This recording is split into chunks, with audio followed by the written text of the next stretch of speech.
Hello, everybody. Hey! I'm trying to see if it'll pop on YouTube, but we'll wait a second. But yay, we're back. It's Megan. Hey, Steffi. All right, hang on. Looks like it's going online.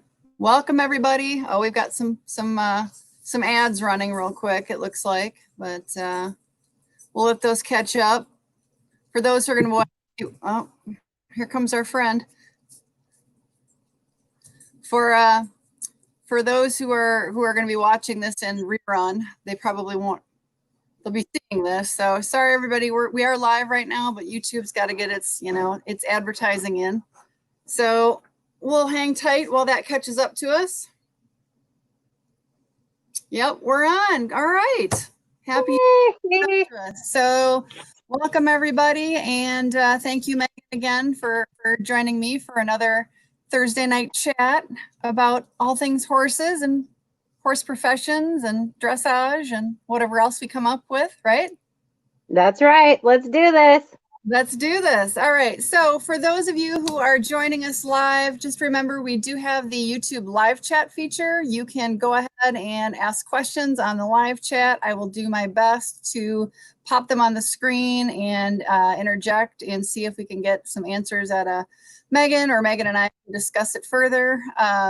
We've got a super chat feature as well. All that good stuff via YouTube. But so tonight, Megan, our discussion, how we advertise this, is talking about horse sales, right? And I mean, that is a broad discussion.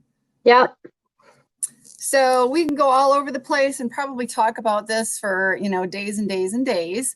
But we do also have a special guest who's going to be joining us briefly that I'm really interested in talking to him, even though it'll be brief. We won't keep him on too long, but so Megan, you, as part of your business, you have people who may have not caught up on the previous live chats, you have your own dressage barn in the state of Wisconsin. Yep. And you have horses in training as well as clients and students in training, and it can be together or one or both, right? Correct. So you are their trainer, either Yep. Obviously the horses trainer, but you're also the riding instructor for those clients of yours who choose to ride. So, but you also offer, you take clients, or you will go over to Europe and look for horses for clients. So you are actively involved in finding horses for your clients, but you also import your own for resale as well. Yep. And I also travel through the U.S. As well. So we have domestic, international, and I import horses as well. So you are well versed at the fun of buying and selling. I would say yes, but I would also say every sale and every time I take a client and look for a horse, every single one of the transactions and experiences have been totally different. They're totally individual. However, I try to keep a process, but things do pop up. And so it makes it exciting and a lot of fun. For sure, for sure. So would you say you do about 50-50 domestic versus international, or is it just, you never know?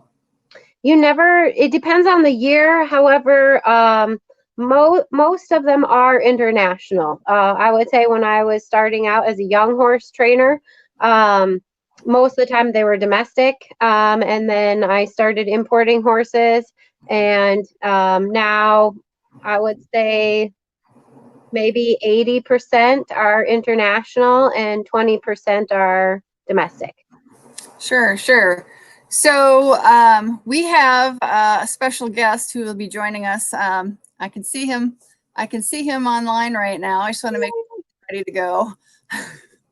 So we've asked somebody who will actually be joining us, and we can wrap this into. So we've scheduled, Megan, another live stream for a week from tonight. Yep. Next week, Thursday, I believe that's the 14th of May. Same time, This is 7 p.m. Central Daylight Time, 8 p.m. Eastern Daylight Time. And we're going to have 2 special guests besides. So for me, it'll be 3 guests, including yourself. We're going to be wrapping in yourself, and we're going to have a licensed veterinarian and a farrier. Which I think will be a really great and potentially long discussion. But we were able to ask our farrier friend, Jake, to join us. And hopefully, Jake, if you're ready, I can see him on. I'm going to see if I can get him on our stream here. So hang tight. I can see he's walking yet. So Jake, welcome to the live stream. Hey. Hey, Jake. Yay. Hey, Jake. Hey, thanks for joining us. Absolutely.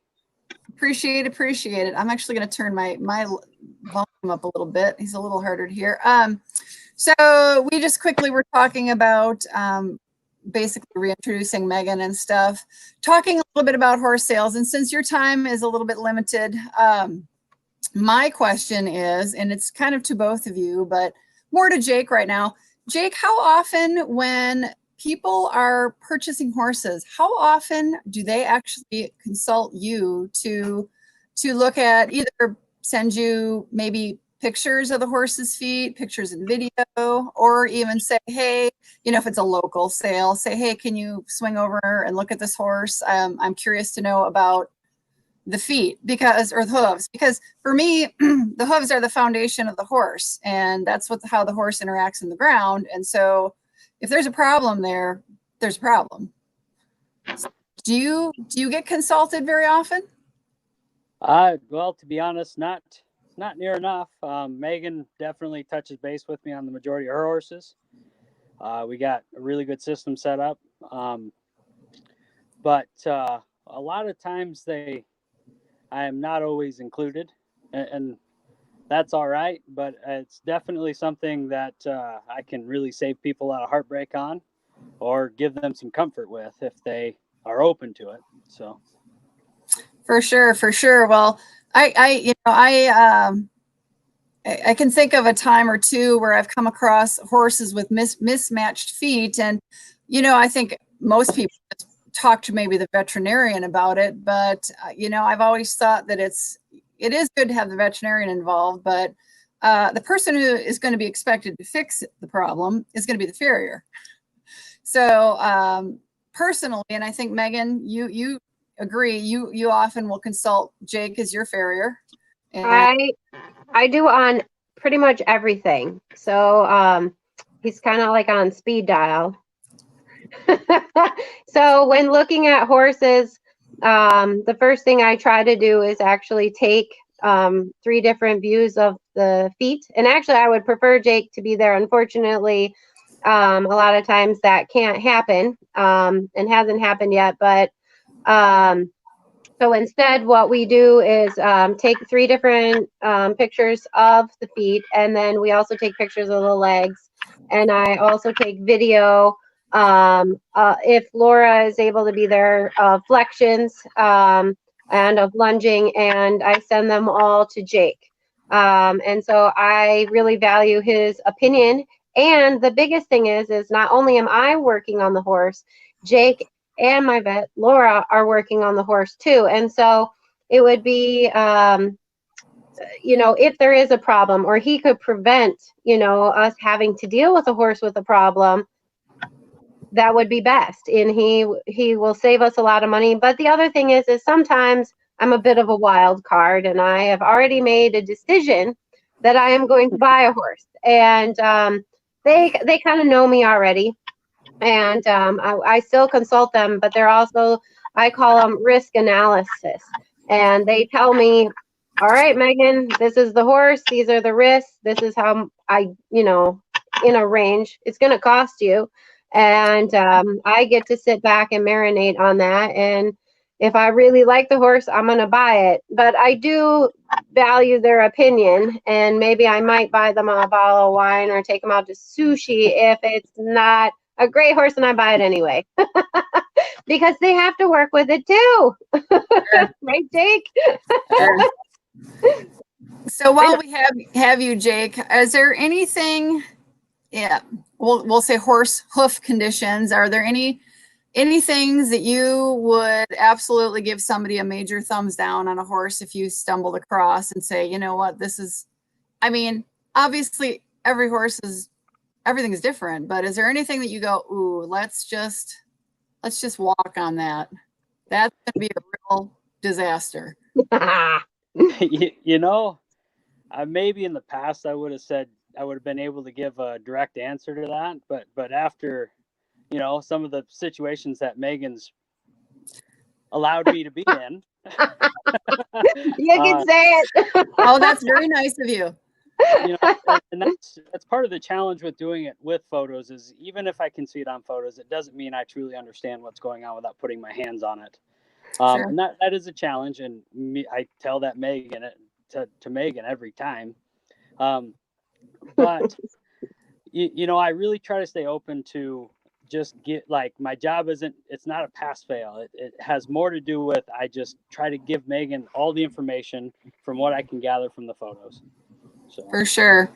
Well, so part of this discussion, we are actually next week going to bring you, Jake, and your wife, Dr. Laura, into a much broader conversation in this. So I don't need to keep you on too terribly long because we plan on taking a lot of your time next week. Okay. Yeah. Well, can we say one thing that Jake can be included on, and that is when buying the horse. And people may not include him, or maybe they do, but I think it's so important that when the horse is purchased, they go through a phase. You know, that whether you're importing, whether the horse lives down the road, right? This is a new trainer. This is a new vet. This is a new environment. Maybe they're standing in mud now and they weren't standing in mud. And that it's not the trainer's fault. It's not the farrier's fault.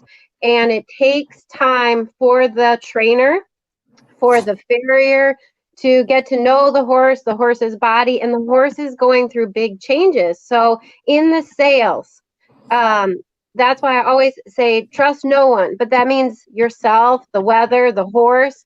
You're working with a live animal. And so maybe, Jake, you might want to talk about, like, there is a change, and it depends on the horse, obviously. How long does that take? We've had instances where the horses come and due to weather, due to bacteria, they really struggle for months. And then we have other horses, they don't. It's just like free flowing. Do you want to add anything to that? And, you know, like, not putting pressure on the farrier.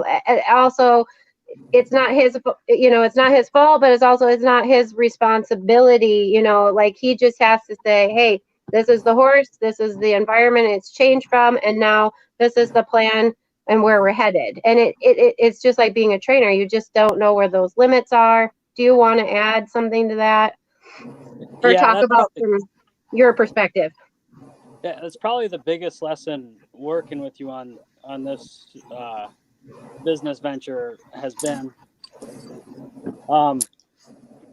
is understanding that there is a massive change. Like, you know, it's not like I'm coming to your property, your horses have been there, and I do its feet, and then, you know, things tend to stay fairly stable. Like, we're completely changing everything that this horse is coming into, and it makes it really challenging. And that's why I'm really cautious about how I go into it, because working with Megan on this, like, there were some feet I was really confident in, and they come back here, and we struggle for a while to get them really going, and then we get them going.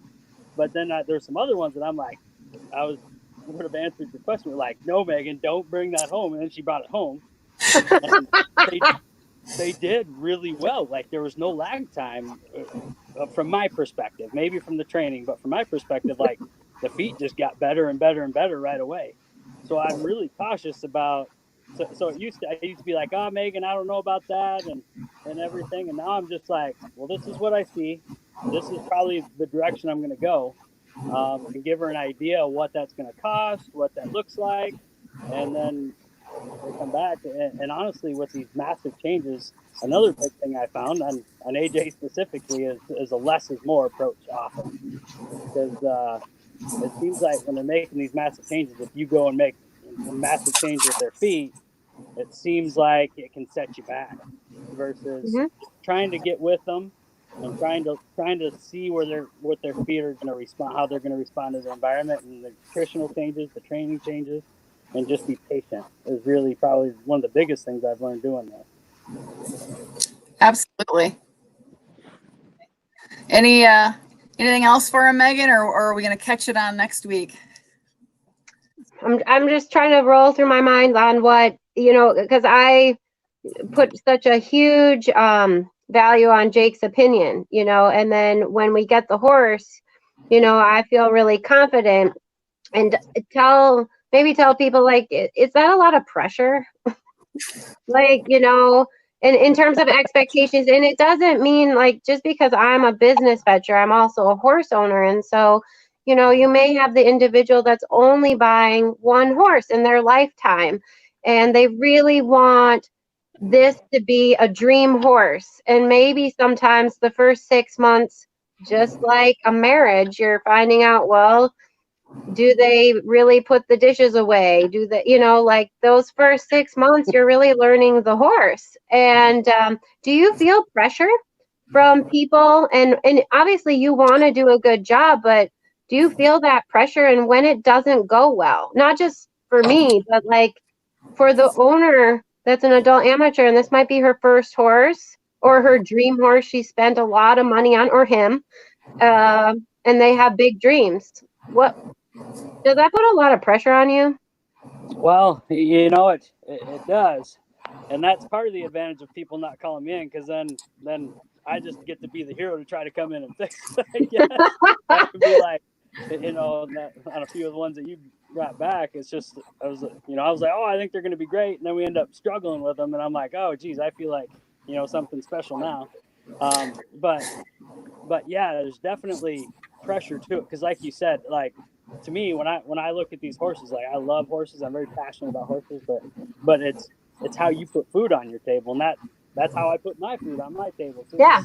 Your business feeds mine, I feed yours, and we just it's really important to me. And like you said, if it's not that, then it's like the relationship I have with my horses, where it is like it's your best friend, and you want to spend a lifetime with them, and there's pressure there. But I've really learned that no matter what I see, what I think, whatever the information is, there's so many different variables: the environment, how they're written, the training, every aspect of it. That no matter how much information I give you, they can't predict the future. It's more just about risk assessment. Yep. I think that's really important, and that's our roles as professionals, that we want the best for our clients, whether we're selling the horse or this horse that I purchased is going to stay with Jake for its entire lifetime. And but we need to work as a team. Not only do I rely on Jake to find horses, and I also rely on Dr. Laura, right? But it's not their fault. It's not their call when things go bad. And then I also have the trust in them to help me pull it together. I think that's what's most important. And I find sometimes we struggle with, because we have certain expectations that we, in 6 months, 8 months, we're going to be doing flying lead changes, or we're going to be going out Grand Prix. And there are the environment, or maybe a foot change we didn't anticipate, and then we all struggle. And so working as a team, I think, is so important in the sales. Yeah, well, and like you said, I think that's the biggest thing that has really helped us in this venture is just having faith in each other and keeping that. Yeah, totally. A good line of communication. Yeah. Oh yeah, huge. Yeah, I'm, like I said, any little thing, I take a picture of the feet.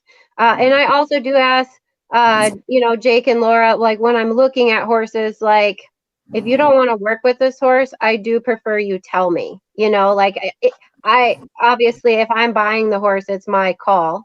And I warn them, and I say, it's coming. Don't mess it up. But on the other, that's my call. But I mean, if they really tell me, like, no, I'm going to go with it, because not only am I working on the horse, they are too. And it's truly a team. And if they see something or it's like a big problem they don't want to mess with, then we're not going to do it. And I think the thing is all horses have something, and it's whether that risk is what we want to deal with for the rest of the horse's life, or because like we're not all going to the Olympics, and maybe this horse has the most perfect temperament, but its feet are not so great, or there's something on the x-rays, and really analyzing it, who is this horse for, and is it going to give me all the things I want? A friend, am I going to be able to ride Piaffe and Passage? Am I going to try a flying lead change for the first time? Is that my goal? Or am I just going to be safe and have fun?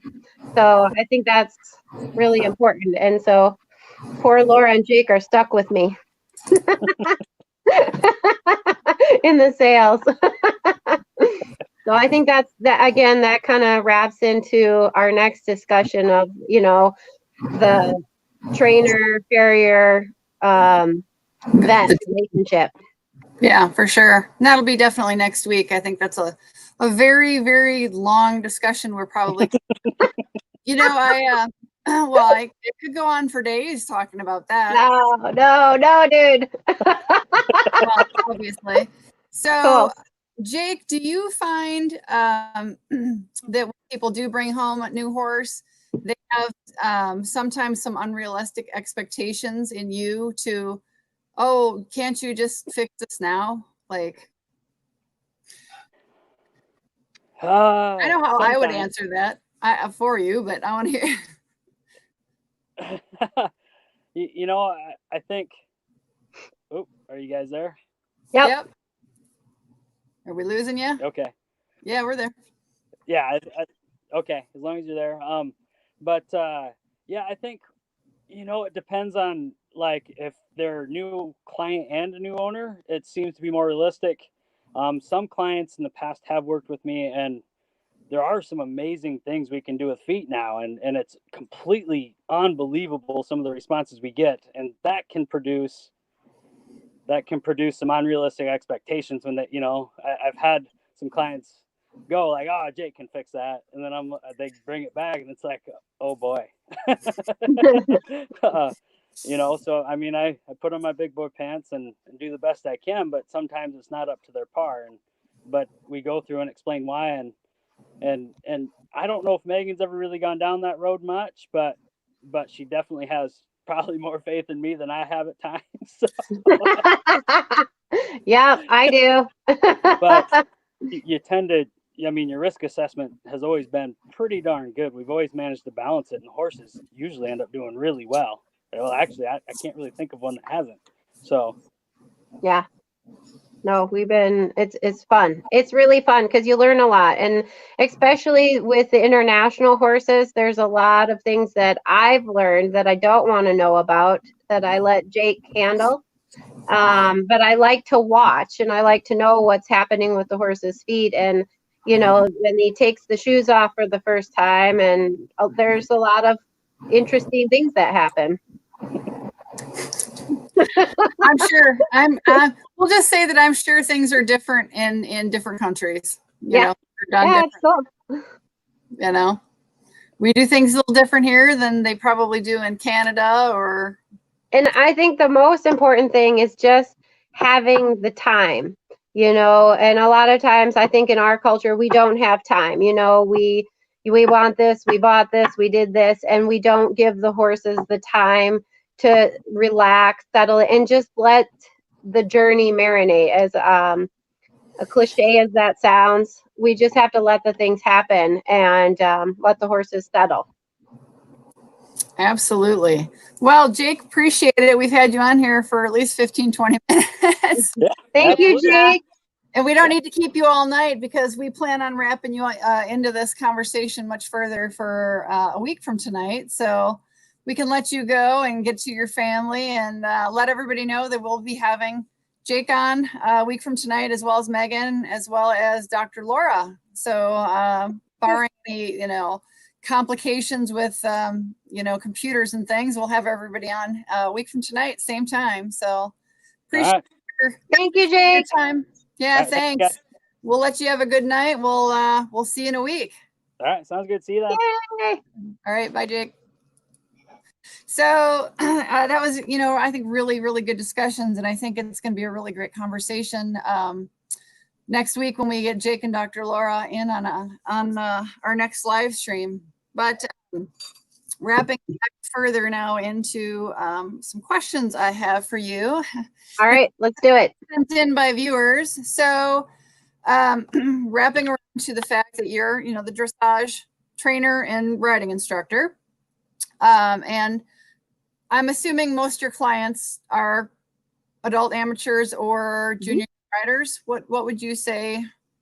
I would say 80% are adult amateurs and 20% are junior young riders. I have started at like a kids camp, but in terms of owning horses, majority of my clients are adult amateurs. Okay. So let's say you have somebody who just came and started just taking lessons, because you have lesson horses, you have school horses. Yep.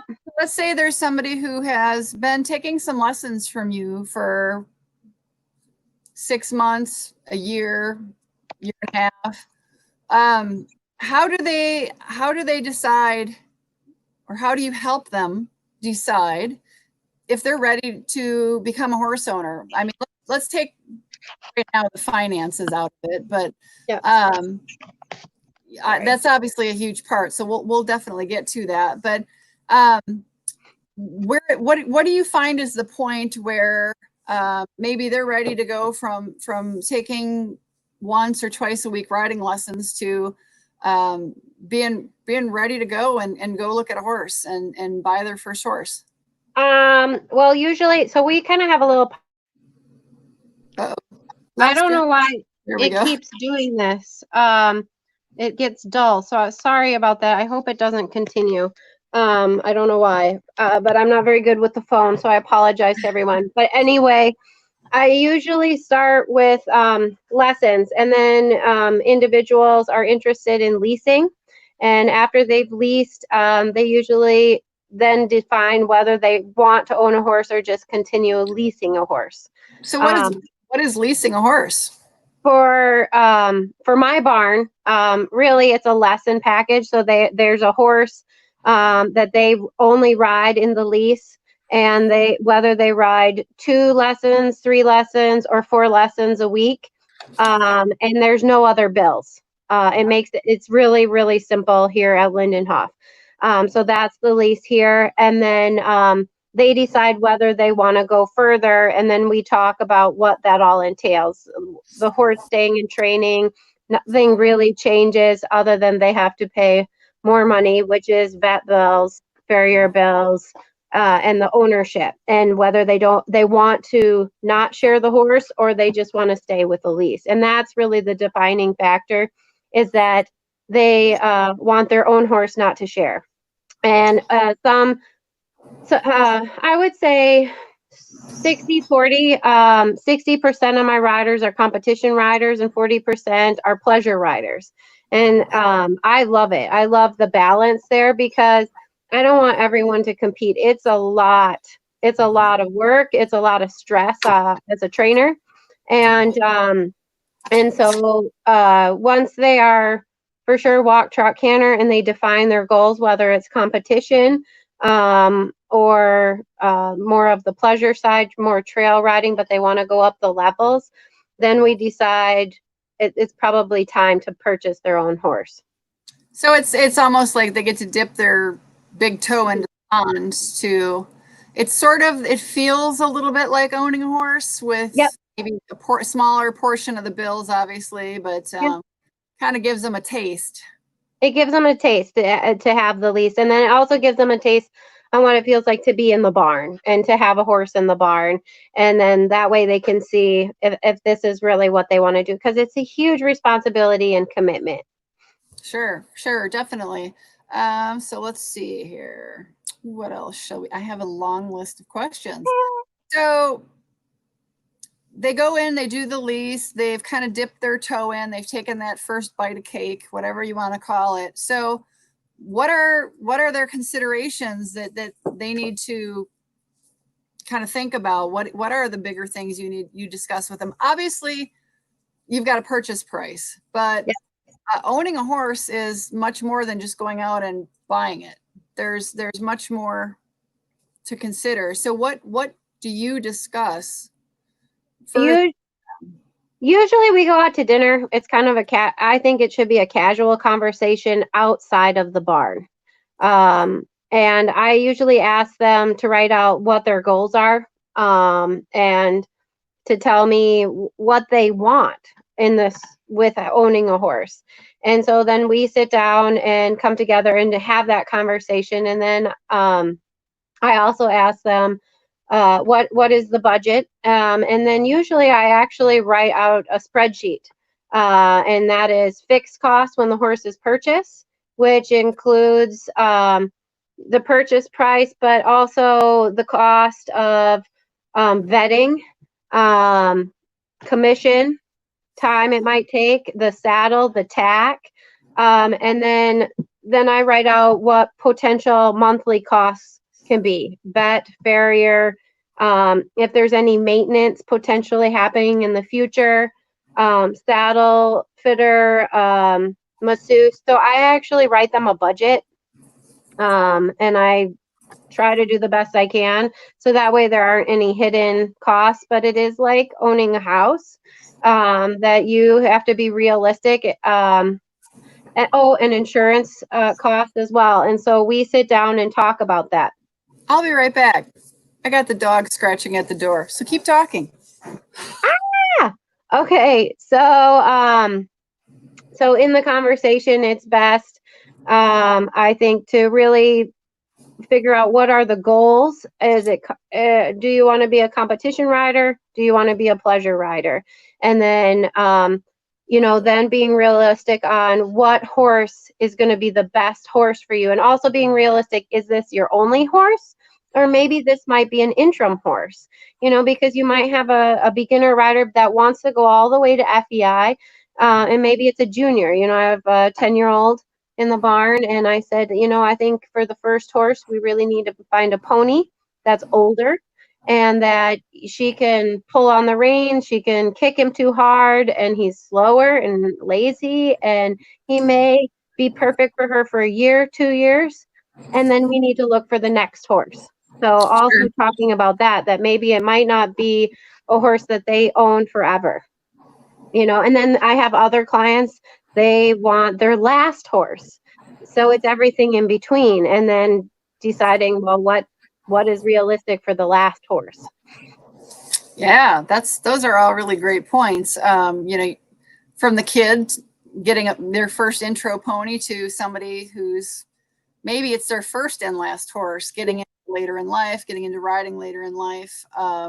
Yeah, for sure. So are there, you talk about, you give them a budget, and I think that's pretty impressive, because I don't know how many trainers do that. Obviously there's a range of budgets and what people might spend.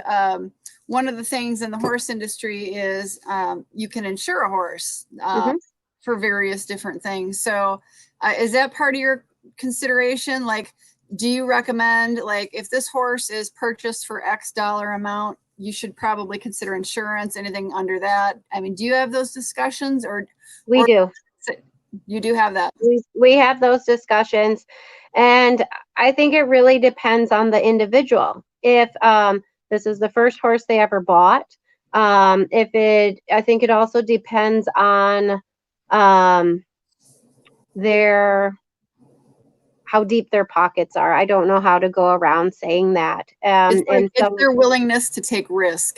Yeah, and if it doesn't bother them, the price of the horse, but $20,000 can be a lot of $10,000 can be a lot of money for someone, and for someone else, 150 is not. And so it's really having that discussion with that client, and whether you insure them at 10 or you insure them at 50 or 80 or 150 is really individual, because if that owner cannot afford to replace the horse, right, or pay for coverage such as colic surgery, they need to think about that.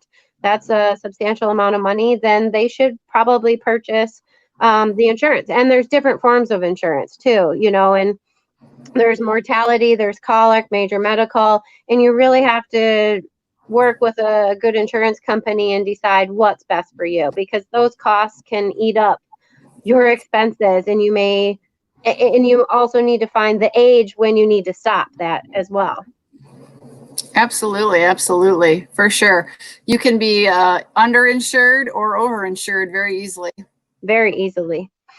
So now we discussed earlier, you find horses both domestically and internationally. So let's discuss the advantages and the disadvantages to buying internationally.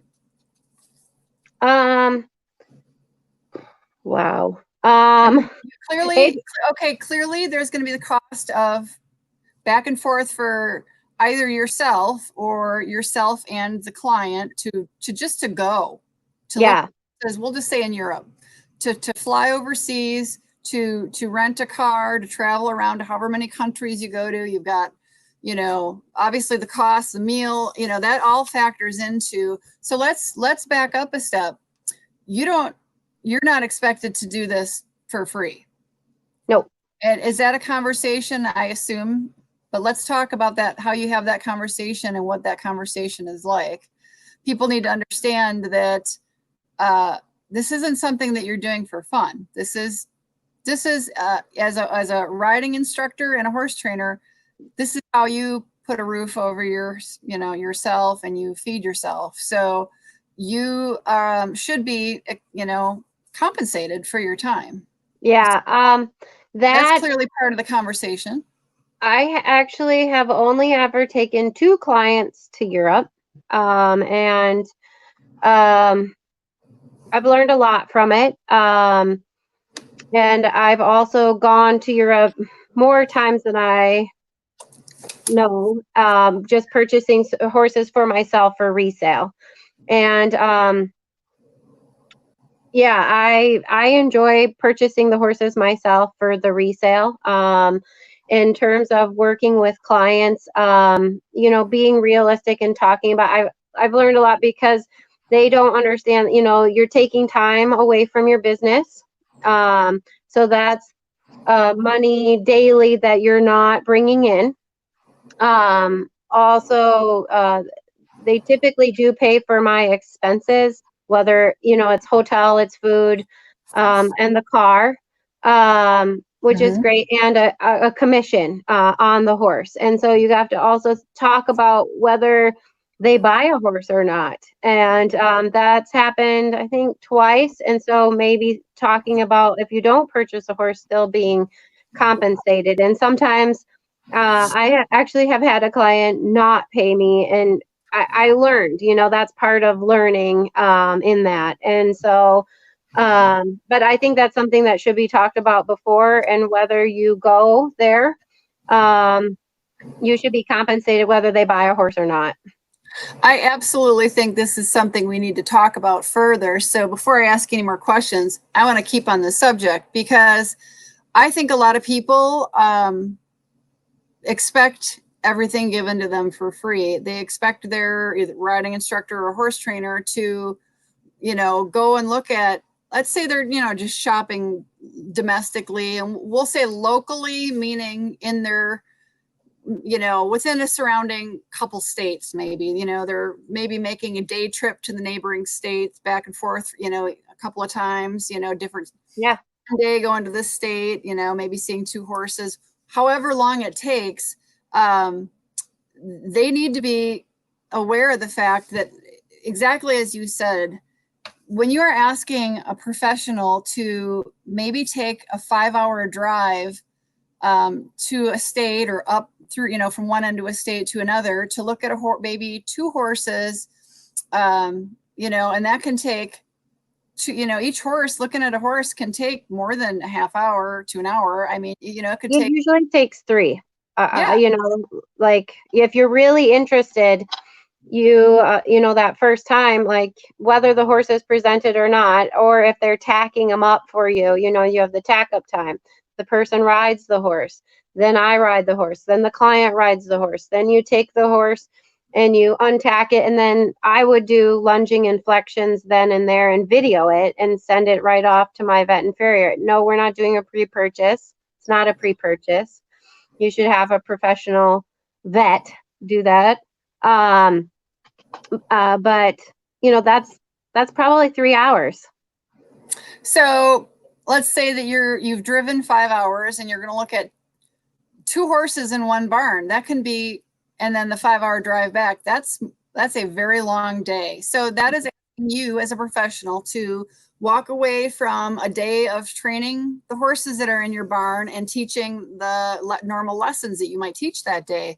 So people need to understand that you should be compensated for your time. Yeah.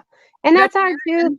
Is going to get compensated for, as you said, you know, a pre-purchase or whatever. So people, you know, amateurs need to really be aware, and parents of little girls and boys who are looking for their first horses need to understand, when you involve any professional, you know, such as yourself, Megan, they need to be aware that they need to pay for your time.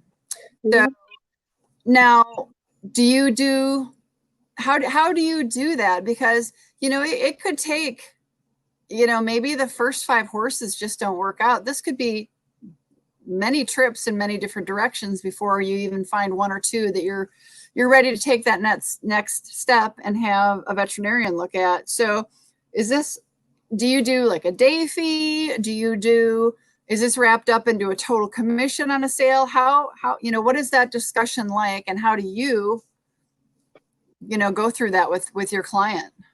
Yeah, I've had a lot. I had to learn, and it's not perfect yet And either, because nobody does it the same way twice. You know, no, different professionals do it very differently. yeah, and having that talk, and I've been fortunate because a lot of my clients, I've actually imported the horses, and then they actually get like a month to ride because they're my students, and then they buy the horse.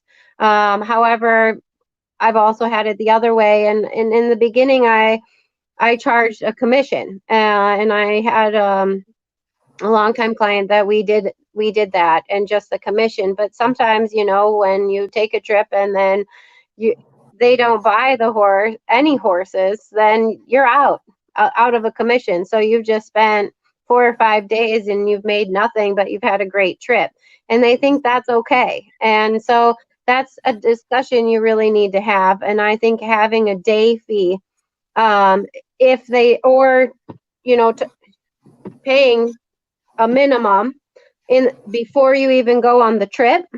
Mm-hmm. And then it's put towards the commission, because you also have all sorts of levels of prices on the horses. And so you can make a lot of money on the commission, and that can eat a lot into the purchase price for the customer. And you have to think about that too, because what's fair there on the commission of a horse.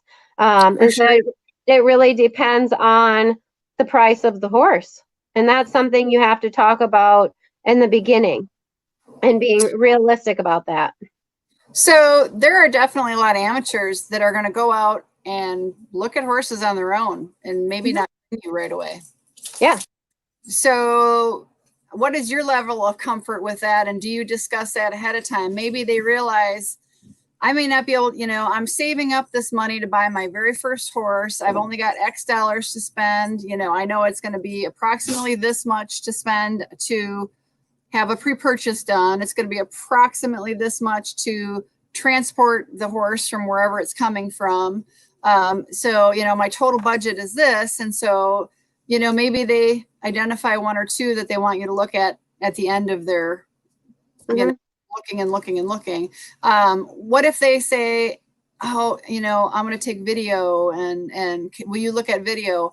Where is that line drawn? I mean, I think that's helpful. I don't mind that. I don't have a lot of that, because my goal is to always have like 5 to 7 horses for sale. So that way people can try them, but being realistic that we live in the US, and usually we take one trip, try one horse. That's where people like to go to California and Florida, and they can try multiple horses in a weekend. I think that's great. However, for a local, I had a client that did that, and what she did is she paid me a lesson fee. And in her lesson time, she said, can I ride, half the lesson? Because she rode my school horses. And so she would send me links, and during her lesson time, I would look, at that. And then her riding time was short. And she actually paid me just the lesson rate for an hour just to talk. And I thought that was wonderful. I thought that was a great experience for both of us. And so she did a lot of the leg work that I didn't have to do at all. And then she found her horse. And so I think that's great. That doesn't bother me. So I think it's all individual for trainers. Some trainers want to search out the horse and knows best. I also had a client that knew I was going to Europe. I actually had 3 clients that did that purchased horses sight unseen, and that was so nerve-wracking for me, because I rode the horse. I know the client. They spend a lot of money, and the horse arrived, and then you hope and pray that they like the horse, and you want it to go well. These are clients that I want to stay with me forever, and and you hope it goes well, and it did. Yeah. So you mean you went and you found the horses? They never saw the horse, but they never saw the horse. Yeah, and it went well for 2 of them, and the third one it didn't fit, and so that's super super nerve-wracking. I'm not sure I could do that again, honestly. Sure. So basically what we're saying is that, everybody's different. Not only are different and wanting different things, but every professional is going to be different in what they're willing to do. And so, I think the key is the communication. It needs to be discussed very thoroughly in advance, so that there's no misunderstandings as to what somebody's doing, who's being compensated, and how they're being compensated, and how much time each, you would be putting in or not putting in, depending on, an agreement.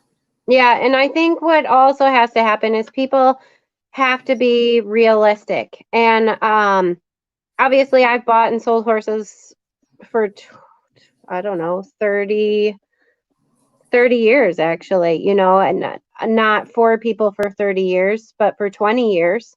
But my own personal experiences from buying horses. And like I said in the beginning, being realistic, these are animals. Like, they have a mind of their own, and you're moving them from another country, and they may not like you. They may not like the food you feed them. They may not speak the language. They don't speak our language. And we live in a culture in today's society that we can buy things and we can return them, and we can get a better car with the air AC on the steering wheel. You can't with a horse. And you also have to remember, you are buying the relationship that horse has with the seller or whoever the rider is. And you're not that rider. And you have to develop your own relationship with that horse. And it takes time. It takes 6 months to a year. And I really think it takes a year to know a horse. And I do think people, even my own clients, and discussing with them, are unrealistic. And why? Because they don't have the experience I have. And I understand that, but it's still stressful, because you want it to go well. And I don't want downtime either. But it's going to happen. And I think really being realistic in that, and it doesn't matter how much you pay, that horse doesn't know what you paid. They don't care. They want hay and grain and to be left alone. That's it. Absolutely. So I have a dog who wants to go out. So I'm going to ask a question. Okay. And it's going to be hopefully a long answer. And then I'm going to drop myself off, let you talk while I put him out before he has an accident on the floor. Well, this is stressful. Okay. Well, so I want you to really describe how you plan for and execute a buying trip to Europe.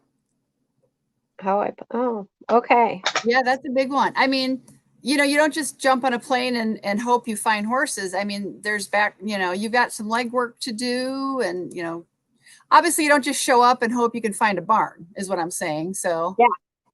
Okay, that sounds good. I'll be back. Okay.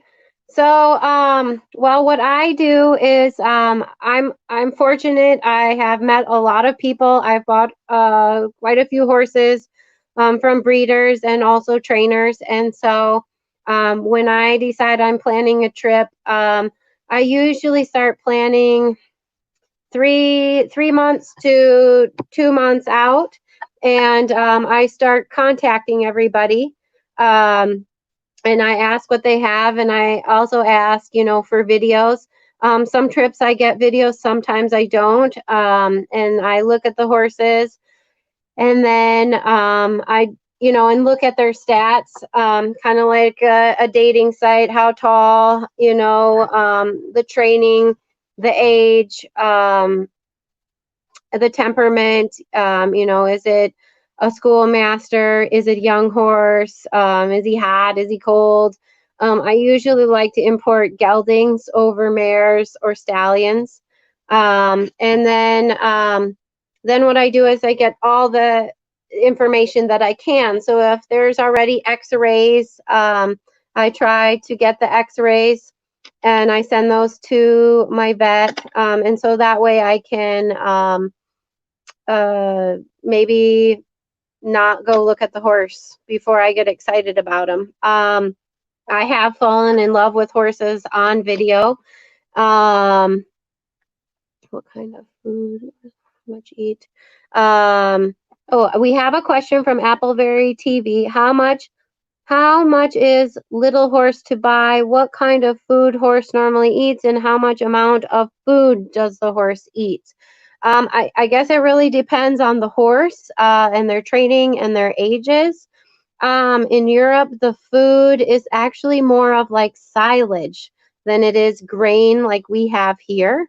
And again, the food amount is totally different depending on the horse. But going back to, how is it hard to convince a rider to accept horse A? Dawn. Yeah, that's a great question. So Dawn's question is it hard to convince a rider that she's suited for one horse versus another? So yeah, it is. We, myself included, like the shiny horse, like the pretty horse, and we're very attracted to that horse, and so that is actually why you hire the horse trainer, and that your horse trainer is your voice of reason if you've picked the right horse trainer, and hopefully you have, and they're working in your best interest. But we can all be wrong too, but hopefully what you're paying for is their experience and that they know you and they're looking for what you need. And so for me, I just tell them what they need, and then they either tell me no, and I try to find the best horse that is suitable for them. I don't try to convince people because you can't.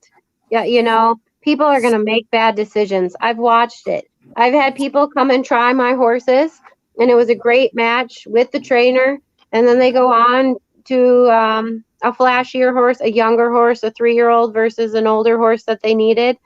And they bought the other horse, and they see me at a horse show, they see me at a clinic, and they tell me they wish they bought my horse. Whatever, you know, I'm still here, and they are more than welcome to come back anytime. So I don't try to convince people anymore. People are going to make bad decisions, and hopefully they make them and keep the horse in training and learn from them. So, yeah, so we had 2 questions. So I didn't get all the way through how I pick horses.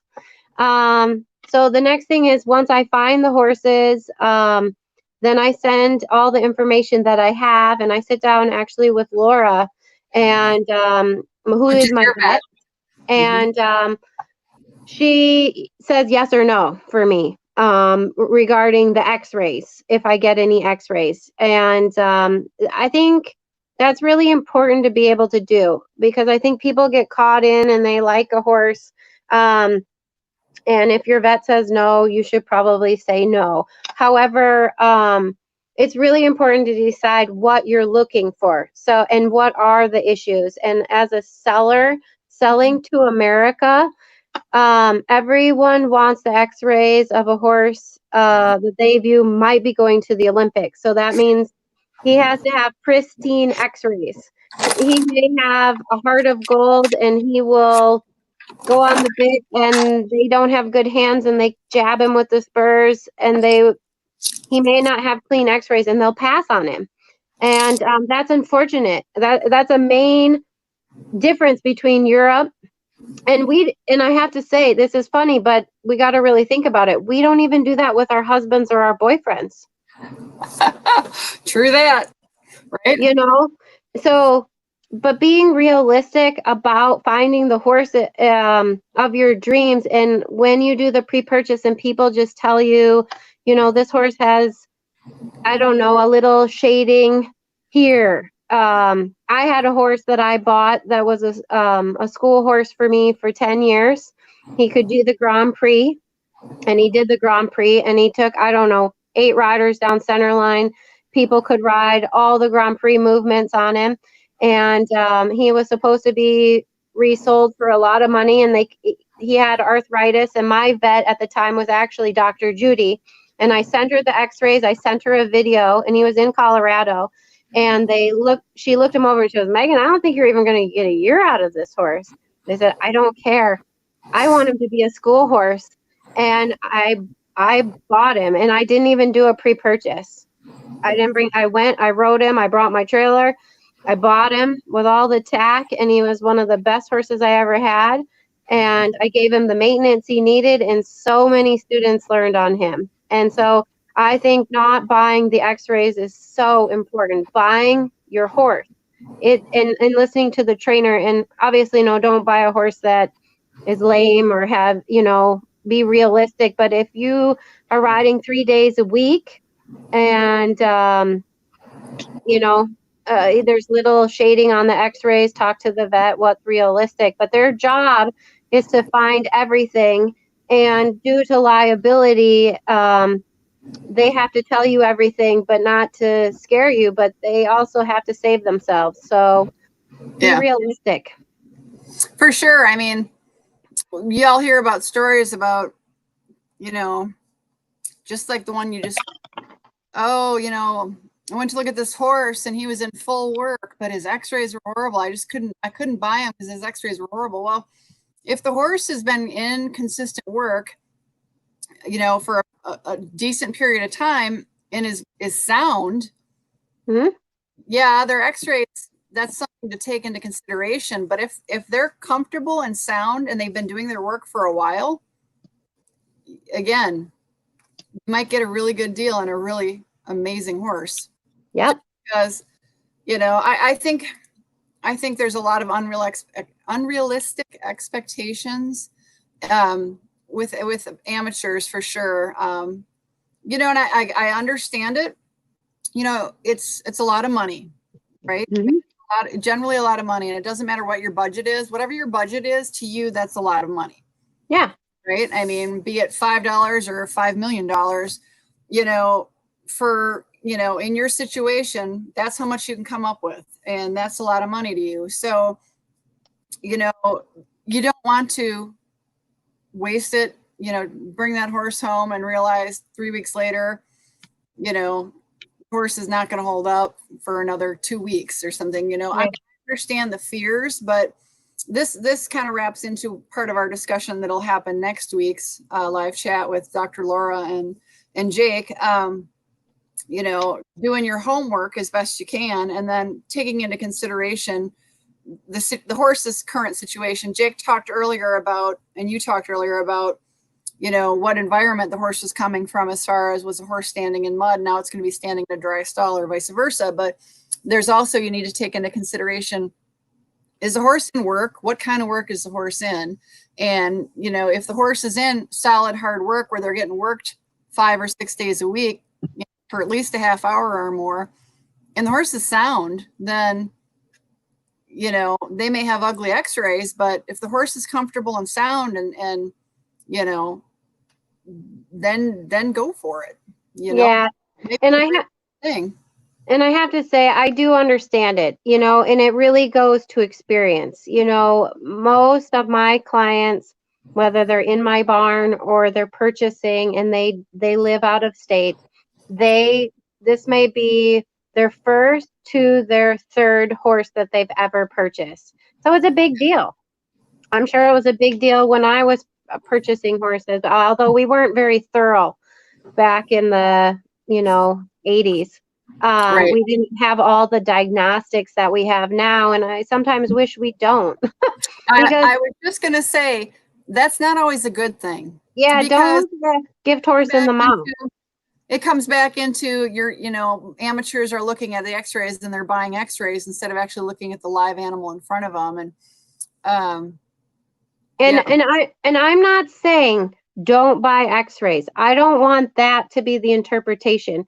I think you should buy all the x-rays and have a baseline, because in the future, let's say 2 years down the line, your horse comes out from the pasture lame. And so that way your veterinarian has the pre-purchasing x-rays and can compare and can see.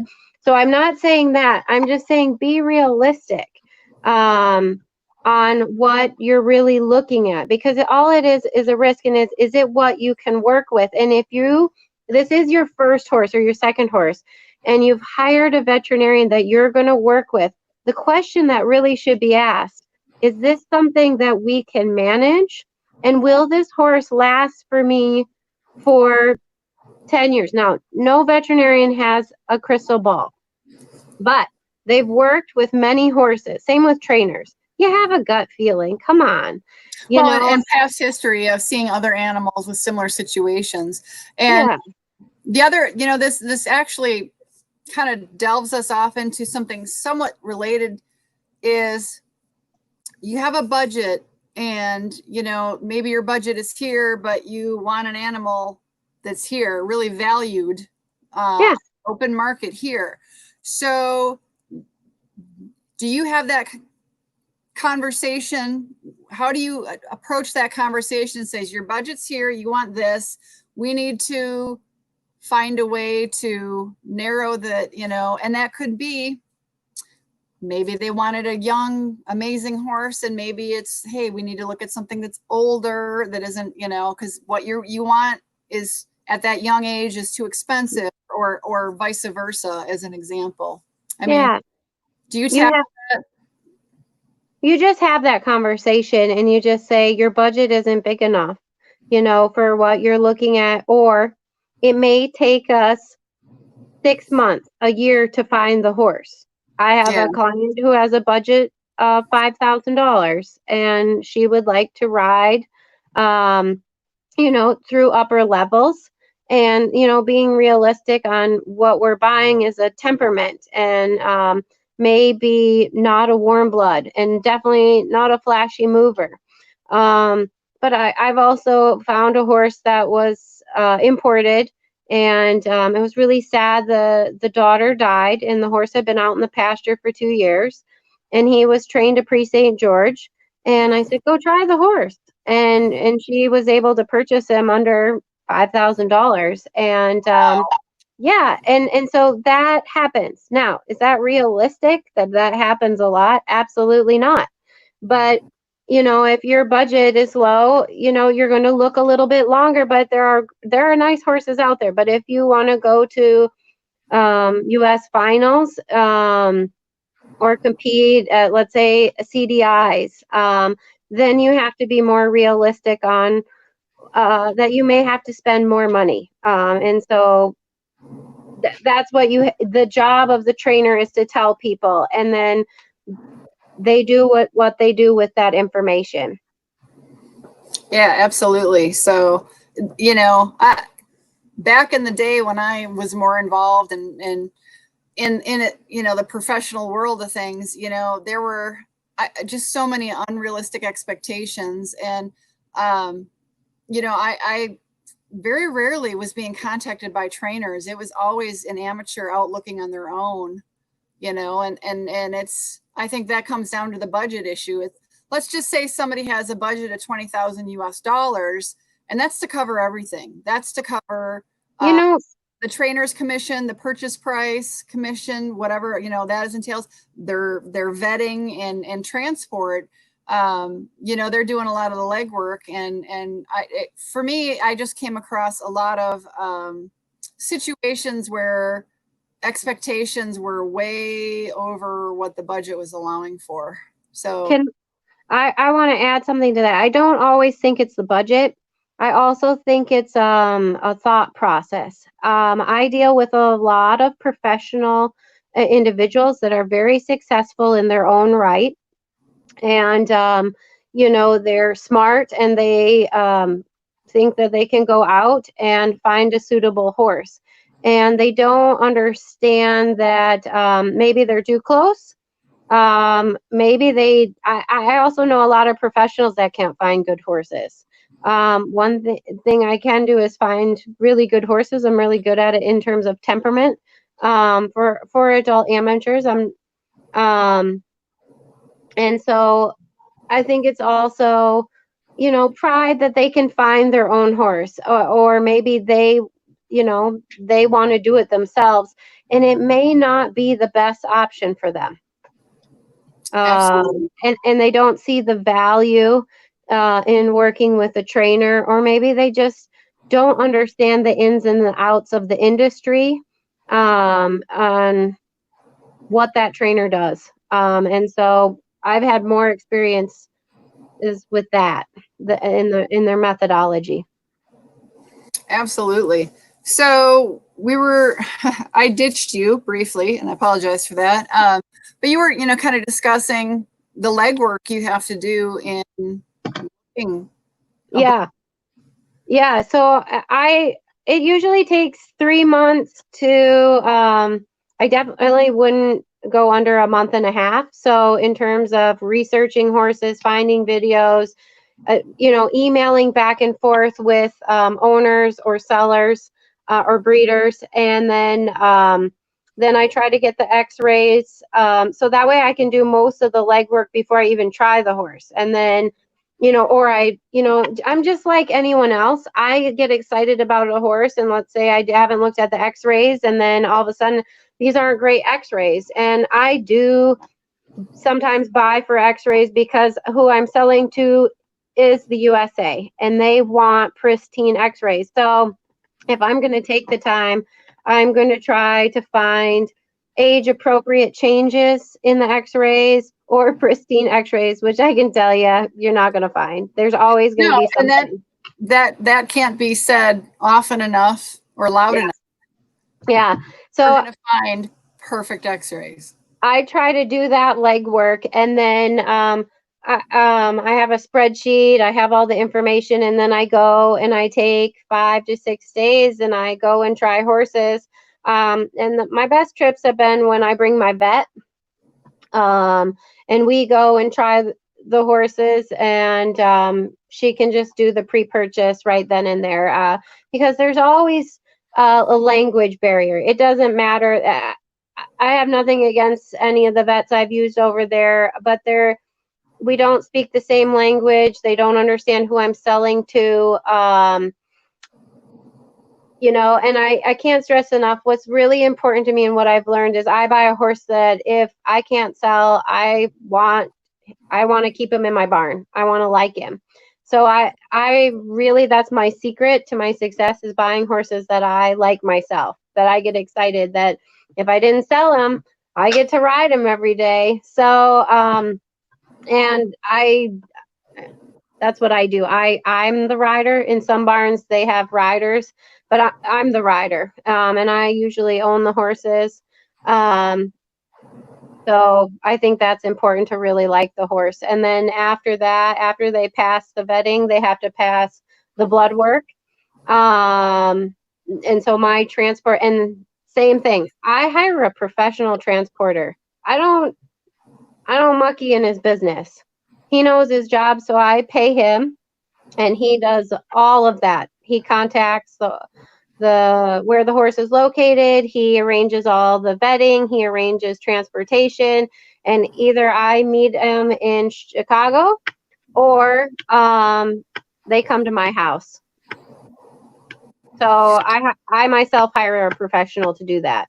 I think that's really important. And then when they come, I think it's really important to put them back into light work right away. Some people like to give them a week off, and I think horses need jobs, just like people. They need a purpose. And if they, you just imagine you change their entire lifestyle, the air, the food, the people, the language, the stalls, everything. It's so upsetting.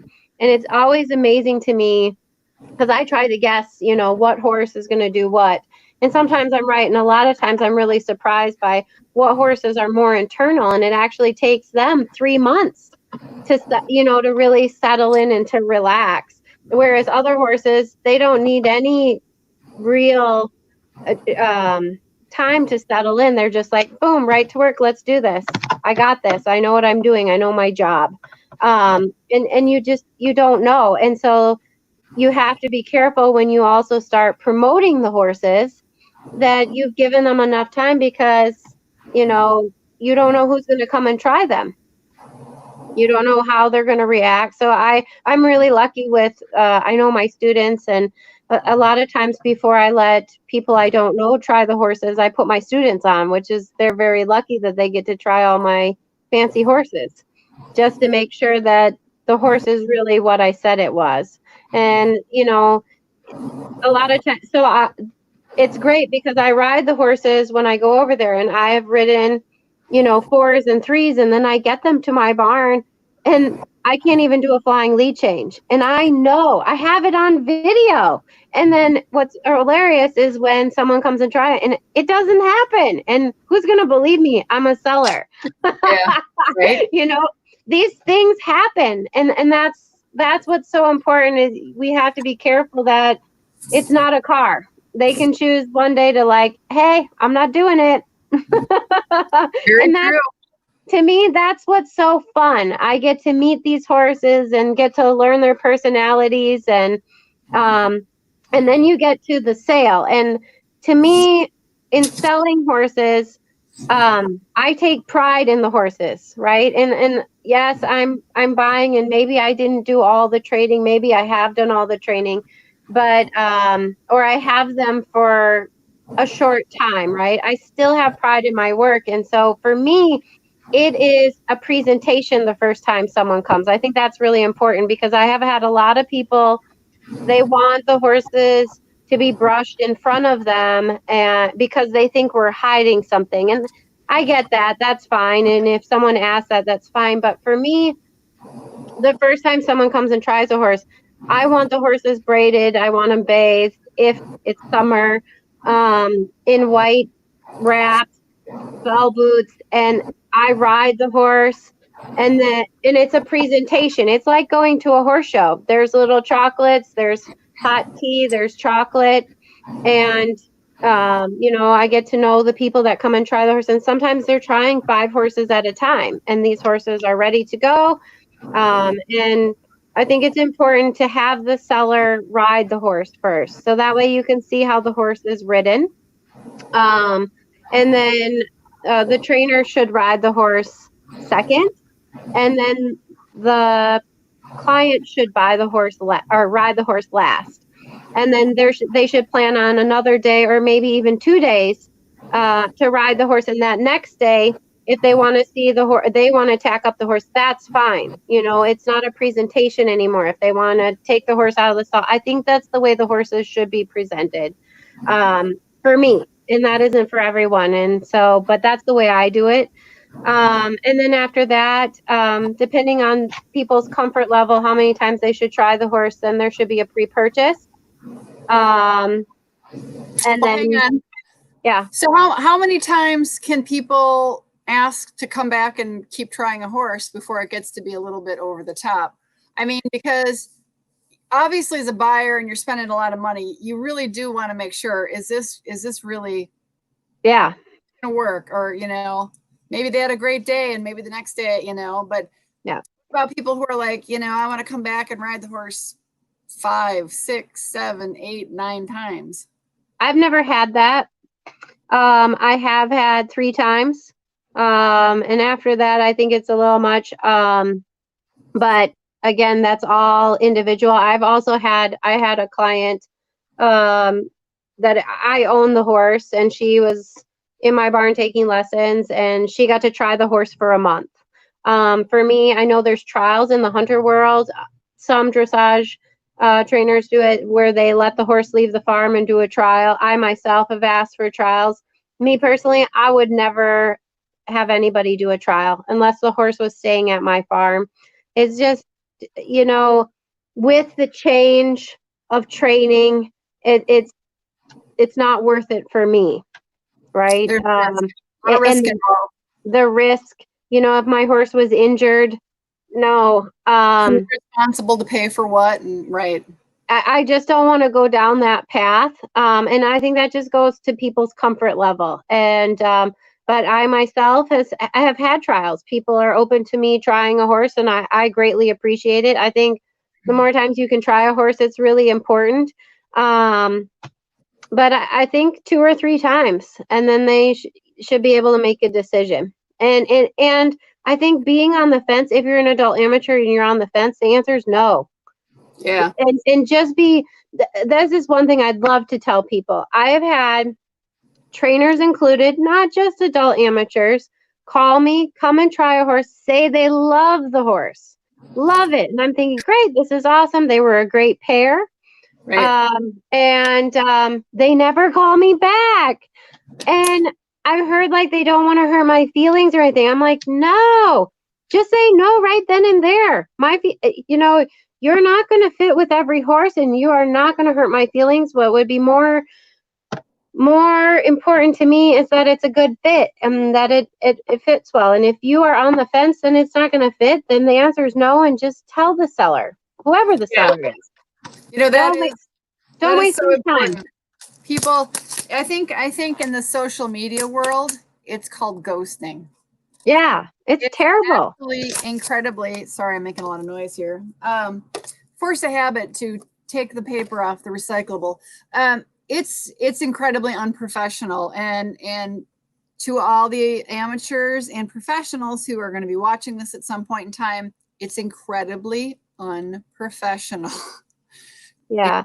To let a seller know that you don't, it's not the horse for you, or it's not the horse for your client. And the other thing is, and communicate. Yeah. The other thing is I don't think people understand what the presentation is all about. It takes at least an hour. You have to bathe the horse. You have to braid the horse. It's that time. And it's also the time I could be teaching a lesson and making money rather than showing the horse. And so, I don't mind showing the horse, but just say no, and also we get into, people, if they come and try a horse, they think that you're going to hold the horse for the individual. That's the other thing. If you don't put down a deposit, I think it's unrealistic to expect a trainer to hold the horse for you. Especially if the trainer is selling the horse for someone else, because they're paying board and training and all of that. That the horse really needs to be shown. And so, but I do think if someone puts down a deposit, the trainer should not show the horse to someone else. That's a contract. But if you don't put any money down, and the next day someone else comes and tries the horse and they make an offer, the trainer should call the first party and let them know, but if you don't put the money down, you shouldn't be mad, because I've seen that too, because it is business. And we can't wait 3 weeks because that owner is paying 3 weeks of board for you to try it. And so if you want to pay the board, that's another thing that's perfectly acceptable. And like I said, each sale is individual, but be realistic there. And the trainer should also communicate and say, hey, someone else is coming. Right. It goes both ways, because I myself personally have gone to go try a horse, and there was another buyer there. And I thought I was just going to try a horse, and it totally turned me off. I was like, I'm walking away. And the other person, it was a competition, just like an auction, actually bought the horse. And I was like, I don't do sales that way. Absolutely. So I actually walked away, but I think it would have been different if that seller had said to me, hey, I have another buyer coming. Is that okay? I would have been totally fine with it. But like, just to show up and have that happen, I'm like, what the heck? So I think it's important. Buyers, trainers should communicate on both sides. Absolutely. Absolutely. Yeah, that's crazy. The other thing that also should be talked about, commissions. Okay. Yes. And this has come up for me many times. We need to talk very broadly about that. Yeah, very quick. I'll be very quick. No, not even very quick, because there are a lot of things that, amateurs may not understand what is acceptable and what is borderline or blatantly illegal. Yeah. And I definitely want to talk about, because ethics actually come up a lot for me in this. Well, and you're a USDF certified instructor. You guys have deep dive conversations in that program about ethics. Yeah. And ethics in the soundness of the horse and being fair to the horse, but also ethics in the broader sense as far as the business side. For the client as well. I mean, so when I have a client who approaches me and I'm looking for a horse, and they pay me a commission, I should be working for the client. That's what that commission is for, is they're paying me to work for them in their best interest. And that's what people, I don't know if they understand that. And so when the trainer, as I'm acting for someone, or the client, the buyer, should always ask, because trainers can be paid on both sides. And so me as a seller, I've actually been approached by many trainers and I tell them my sale price, if there is a commission included. And I'm like, wait a minute, you're contacting me for your client. I'm not paying you a commission. And that's whether I'm selling the horse or I'm selling the horse for a client. When I sell a horse for a client, I get a commission from my client, and I'm working for my client. That means the parties that are coming to try my horses, whether I own them or someone else owns them, they should do their due diligence. Number one, it's a live animal. They're changing every day. Number two, ethics. But number one, it's an animal. They change every day. Whether you're, so that's really important. And I think even if you've hired a trainer, you should ask what commissions are being paid, because one trainer should not be getting paid from both parties, because then they don't have the best interest for their client. Well, and if it's open, if it's in the contract, that's totally legal. Yeah. But I don't know a client that would be happy if I was getting paid from the seller and them.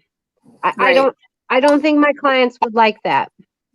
Well, and to talk about the legality of that is when it is not disclosed, it violates from. Now, I'm not a lawyer, and I am not playing one on YouTube, nor do I play one on TV, but I have read enough to understand that situation has ended up in court on many occasions, and the double dipping professional usually is in a world of hurt in the legal system. Yeah. So, I'm not a lawyer. I don't want to sit and talk about the laws involved. No.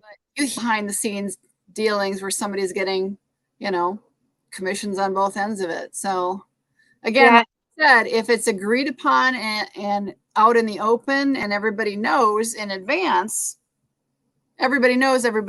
But when you're doing it behind the scenes, yeah, that you can risk some pretty bad court actions. And there's a lot of case law out there that I'm sure, Megan, you've read in the large, you know, coverages of it online, on the online equestrian news and the equestrian news of a lot of big names in the industry getting into hot water. Yeah. And it's not just, you know, it's not any one field of riding. It happens across all fields, be it, we're talking, you know, you're a dressage trainer, you know, be it saddlebreds, Arabians, show jumping, racing horses, event horses, Western pleasure, reining horses. The sky's the limit on what we could be talking about here. It happens everywhere. Everywhere. Yeah. And I think it's just important not to be naive and just ask the question, you know, who's getting the commission and how many. I think and if you don't ask the important. question, you know, the thing is if you ask the question and they lie, that can end you up in court. But if you don't ask the question, you know, that's kind of one of the things. Megan, let's talk about asking questions of sellers about horses. Mm-hmm. You know, when I used to sell horses, you know, you don't, as a seller, you don't have to disclose something if they don't ask, unless you want to. But if they ask, you absolutely have to be 100%, you know, honest in your answer to the best of your knowledge. You cannot hide things because that will also end you up in court. You cannot lie. And there are a lot of sellers who will straight up lie. And of course, you know, you end up in court and the burden of proof is on the person doing the suing, the litigation, to prove that you knew and you didn't disclose when you were asked. But again, you and I have probably read many, many, many court case accounts in various equestrian news publications of scenarios such as that. Yeah. And he has blatantly lied. And, you know. And the other thing is like some of the questions are, you know, like, has the horse ever been lame or like taken a misstep? And like, what if he did out in the pasture? You know, like, you know, that is where, when is it on the responsibility of the buyer?